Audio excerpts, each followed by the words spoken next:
বাজারে এখন প্রত্যেকটা জিনিস আসল নকল এমনভাবে ছেয়ে গেছে যে কোনটা আসল তা তুমি চিনে আনতেই পারবে না।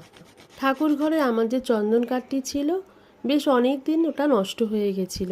একদম ব্যবহার করতে করতে এতটাই সরু হয়ে গিয়েছিল, ঠাকুরের ফুলের সঙ্গে বোধহয় ওটা ফেলেই দিয়েছি। আসলে ওটা আমার শাশুড়ির কেনা শেষ চন্দন কাঠ বলতে পারো। তারপর যতবারই কিনতে গিয়েছি, যে দোকানে গেছি, বলেছে ভালো মালটা নেই বৌদি, পরে আসুন দেবো। আর দেখো অবশেষে এমন একটা চন্দন কাঠ ভালো বলে আমাকে দিল। ঘষেই যাচ্ছি, এতটুকু তার সুবাসও নেই, আর কোনো কিচ্ছুই দেখতে পাচ্ছ।